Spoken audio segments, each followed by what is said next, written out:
much as I can. What we're talking about for today is called the DISC method. Now, before we kind of get to that, first of all, I should point out that instead of finding area, which is what we were doing in section 6.1, area is just kind of for like a two-dimensional object. We're actually finding volume starting here in 6.2, and this will probably be what we're doing for the rest of chapter 6 actually, is finding the volume. So we're talking more of like three-dimensional objects. Now I'm going to go through a few terms with you, and I'll try to put some visuals up on the board so you can kind of see how this works, but you really got to kind of look at this stuff today. You've got to look at it and see what's happening and visualize what's going on.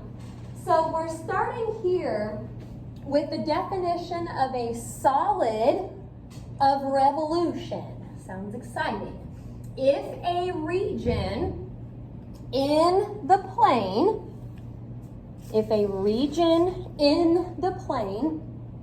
is revolved about a line, so just kind of spun around a line, the resulting solid is called a solid of revolution. If a region in the plane, so they're talking in the coordinate plane, is revolved about a line, the resulting solid is called a solid of revolution. Now I'm going to put another kind of definition up here, and then I'll show you some pictures of what's actually happening. The line in which the region is revolved about is called the axis of revolution. You really got to know these terms because we'll be setting up some integrals, and everything is kind of based on especially this, the axis of revolution. So again, that is just basically the line that you're spinning around, or the line in which the region is revolved about. That is your axis of revolution. Okie doke. Now, I'm going to put, I think, 3 pictures up here that I think are kind of helpful in understanding what's going on with this. You don't really have to draw this in your notes because it might be kind of tricky. I'm always kind of bad at drawing three-dimensional objects. But if you just look at this first picture here with me, this is, of course, our coordinate plane, y-axis, x-axis. And it looks like the bounded region here, which is similar to what we've been doing already, but the bounded region is this rectangular shape. Now, used to, we would just find the area of that region. Now, we're taking it a step further, and we're spinning it around an axis of revolution to form a solid. Now, on these pictures, they should always kind of point out what the axis of revolution is. This arrow looks kind of weird over here, but the axis of revolution always kind of has an arrow around it showing you that that's what you're spinning around.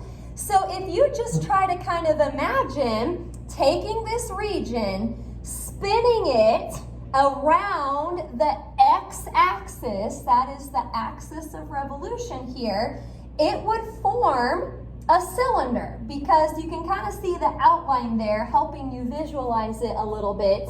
But spinning this region around the x-axis would form a cylinder. That would be your solid of revolution. I've got another one over here that doesn't really have as many details as it should. This is the axis of revolution here. Again, it's the x-axis. They're not really showing you the shaded region like this one was. This is my favorite picture. I think it looks the best. But I don't know, this region probably was just something like that. And so if they take that, spin it around the x-axis, it forms a solid of revolution. Now this picture, the last one down here, is using the y-axis as the axis of revolution. So the region, and they don't really have it kind of cutting it off over here, but our bounded region is probably over here. I'll explain the rectangle here in a little bit. But if you take that, spin it around the y-axis, it would form sort of like a cone. Okay, anytime I talk about this, it reminds me of these old kind of things that you can pull apart, you know, and form a shape. So if we just kind of draw our own coordinate plane over here, and this, I don't know what that would be. It kind of looks like a boot in a way. But if this was our bounded region here, and we spin it around the x-axis, looky there, it's forming a little bell. That is our solid of revolution. This is kind of what it always reminds me of. Now, we need to talk about that little rectangular area that they showed on that last picture. Okie doke. And this will lead us into the disk method that we're actually going to be using today, revolving a rectangular area, and we call this the representative rectangle. Very fancy, the representative rectangle about an axis adjacent to one of the rectangle sides forms a disk. Okie doke. Revolving a rectangular area, the representative rectangle, about an axis adjacent to one of the rectangle's sides forms a disk. And I'm going to try to put some more visuals up here so you can kind of see where this disk thing is coming from. So once again, we've got our bounded region, we've got our axis of revolution. If you look at this first picture, the bounded region is this part kind of in green here. So it's cut off right there. That's it. We're spinning it around the x-axis, and that's going to give us our solid of revolution. Now, look right in here for a second. This, and it's kind of tiny right here, but this is a rectangular region, representative rectangle, that they've just kind of drawn in our bounded region. So if you imagine taking this rectangle and spinning it around the x-axis, that right there is going to form a disc. Okay, it's kind of like a hockey puck, I guess. That's sort of what this shape is. If you look at this picture, this is kind of nice because it shows you the bounded region before you spin it. Here's the rectangle. So take that region, spin it around the x-axis, or it could be y, but in this case it's x, and also spinning the rectangle, that would end up forming a disc. Looky here, you guys, I got something else to show you, all kinds of visuals today. Here's the rectangle. This is what it always reminds me of. If I took a rectangular region and I spun it around one of our axes, it's cute. It's more of a cute disc, but you know, you get the idea. That's kind of what we're visualizing today, forming a disc. Now, I go through a lot of details with this because later on, maybe not necessarily today, but later on, we really have to know where the rectangle is, how to draw it, what it's going to look like when we spin it. We're going to be responsible for a lot of that stuff later on in 6-2. For today's lesson, they've pretty much already got the rectangle drawn for you. So you know, I'm not going to say this stuff isn't important, but it might come into play a little bit more later on in 6-2. Okay, well, we're getting to the good stuff here, finally. This is all about the DISC method. I'm going to give you kind of how to set up the integrals for this DISC method. Alrighty, and I just put in parentheses there, this is used to find the volume of a solid of revolution.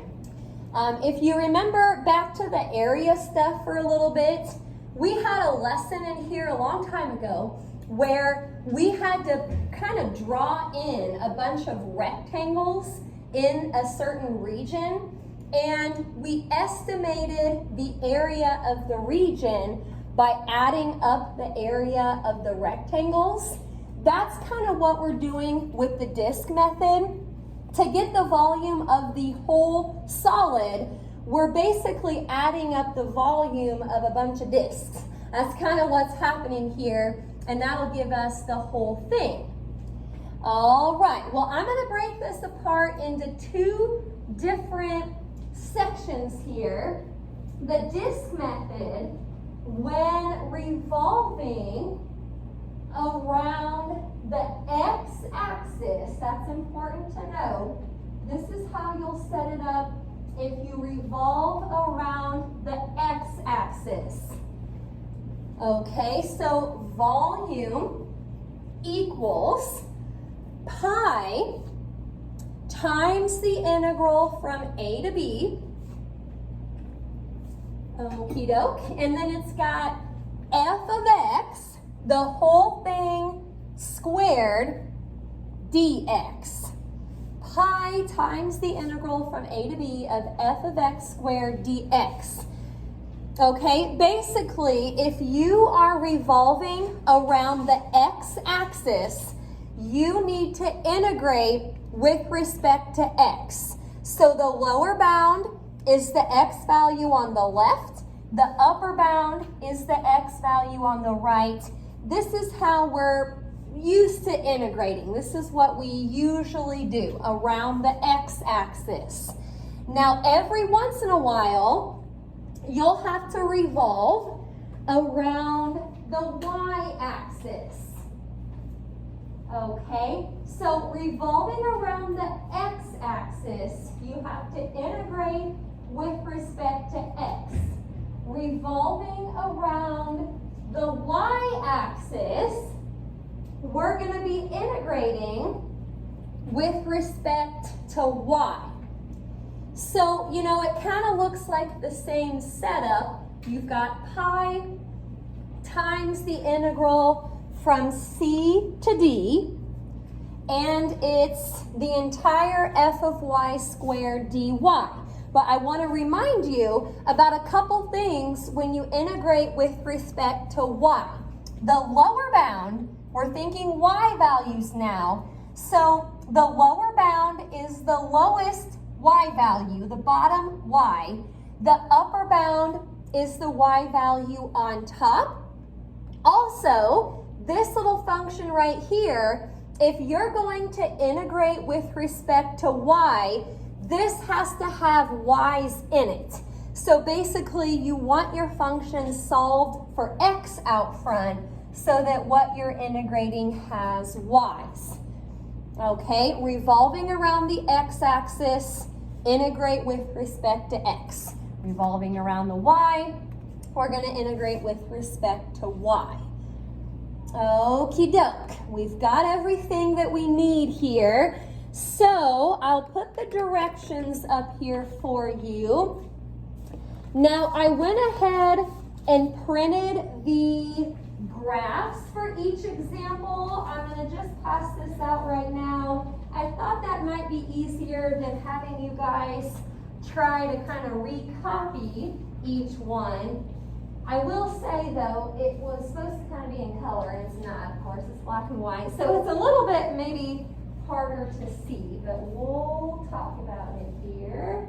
There you go. Directions say find the volume of the solid formed by revolving the region about the indicated axis.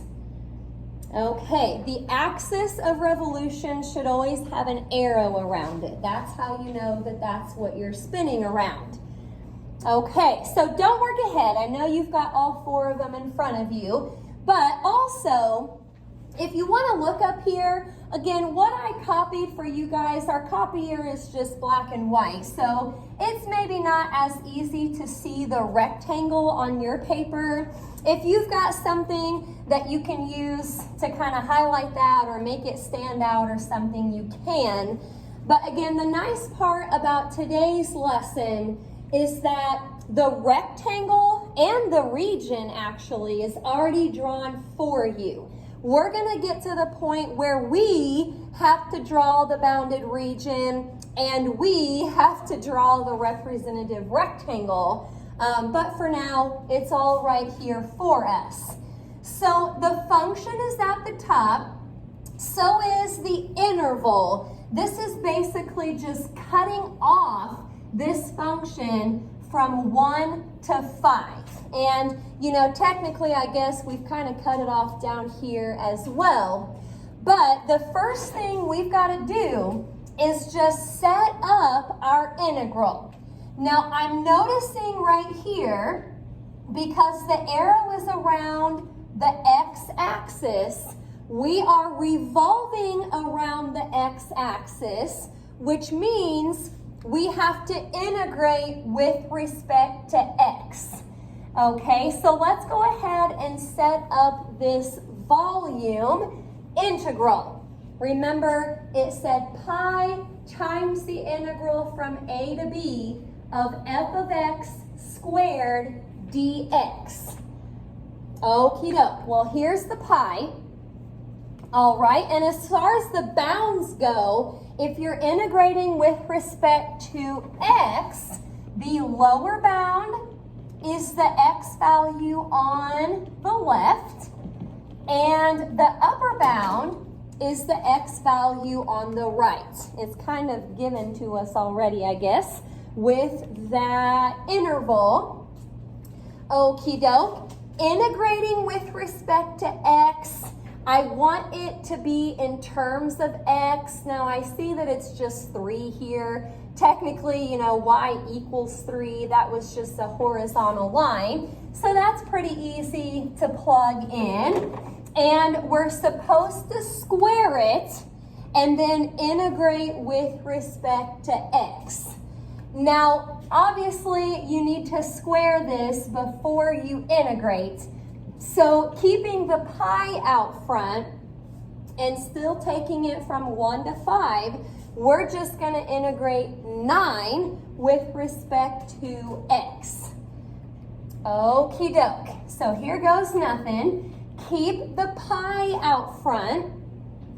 Now, if I integrate 9 with respect to x, it's just going to be 9x.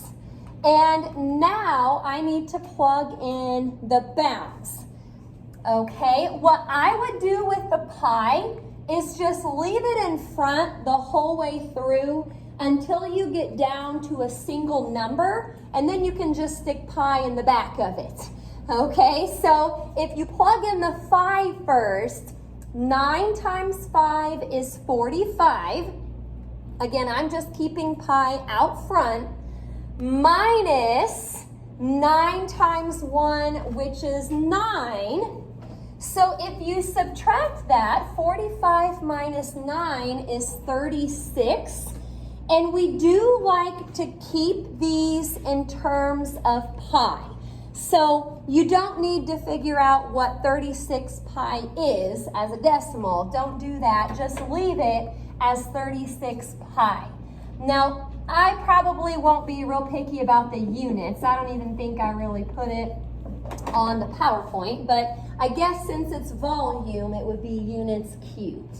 Again, I won't be too particular about that.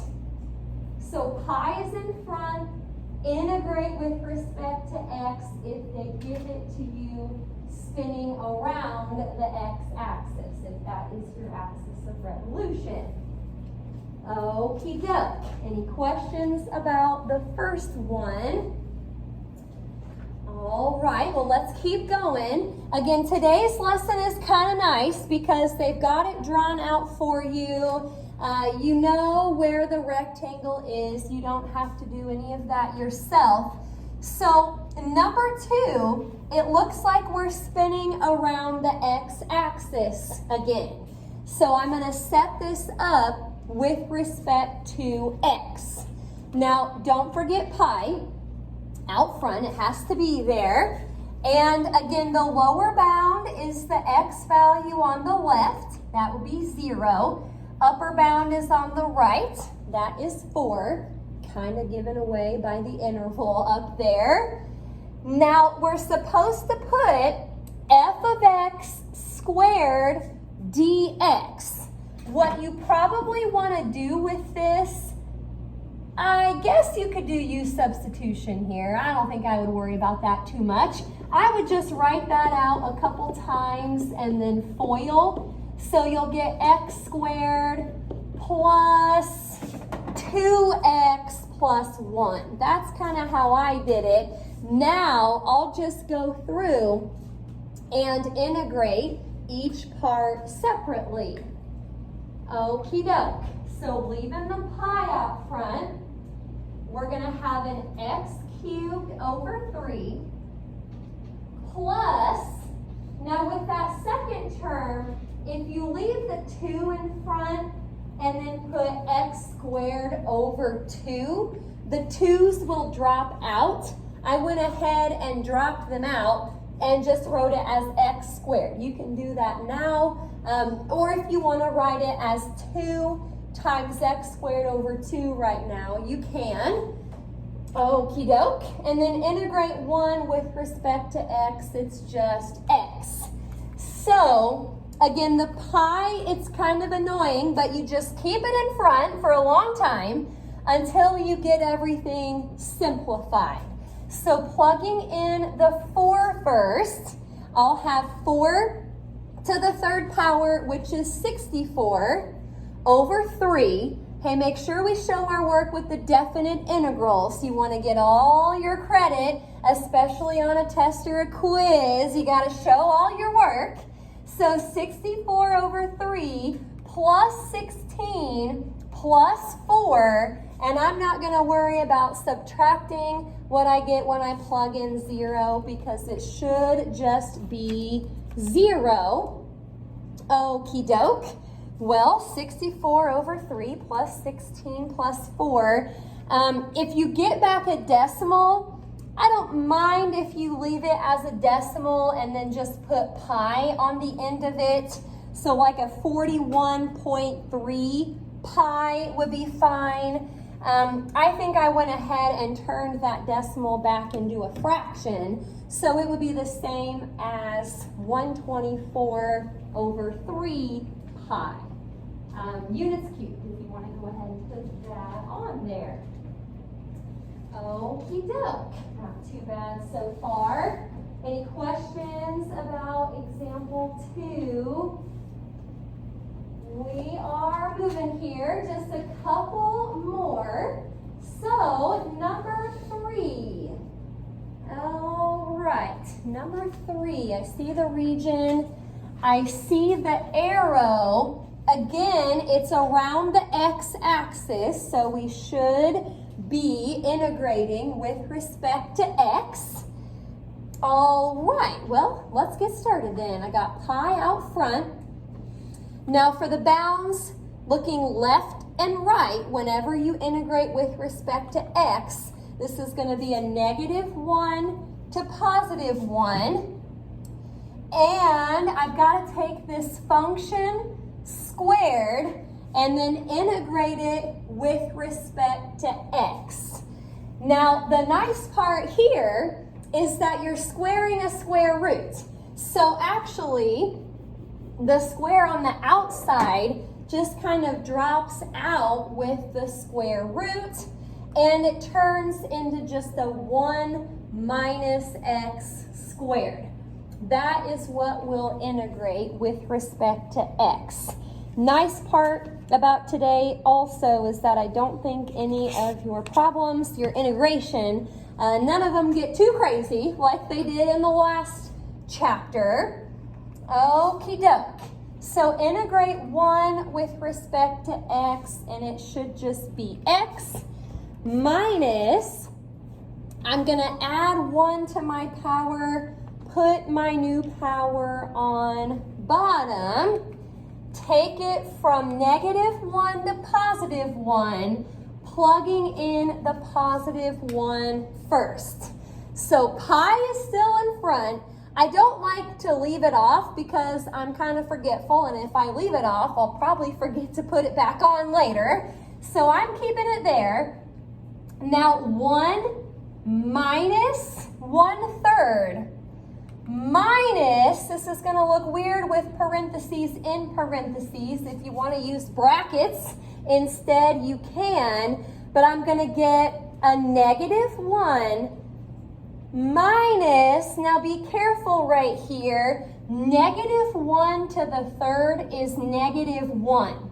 But if you subtract -1/3, it actually ends up turning into a plus.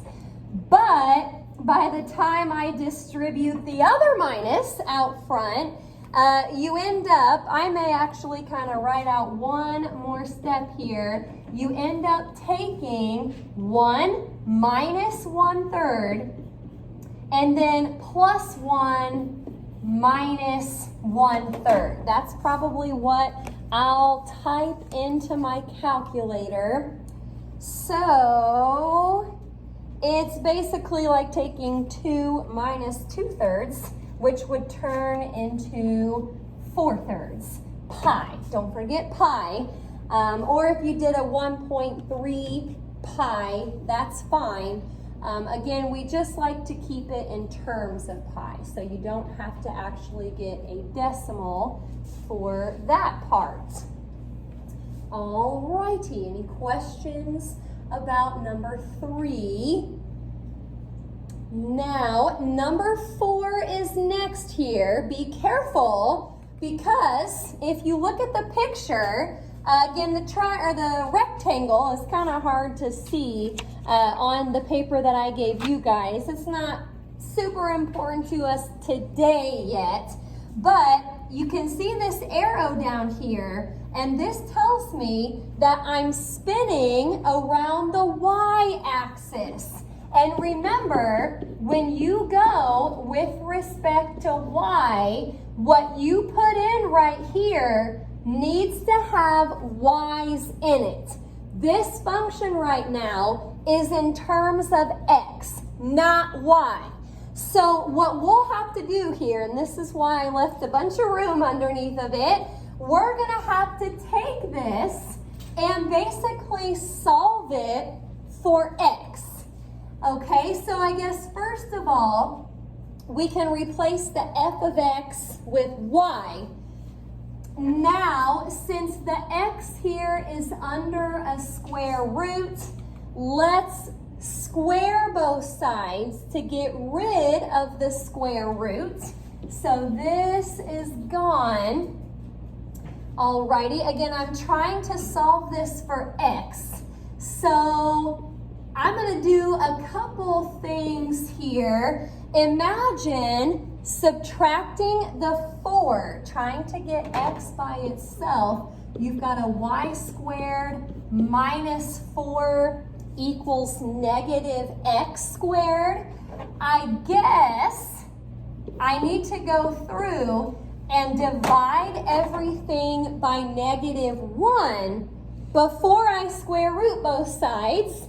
So at this point, it says x squared equals, I put it on the PowerPoint as 4 minus y squared. You can also just put -y squared plus 4.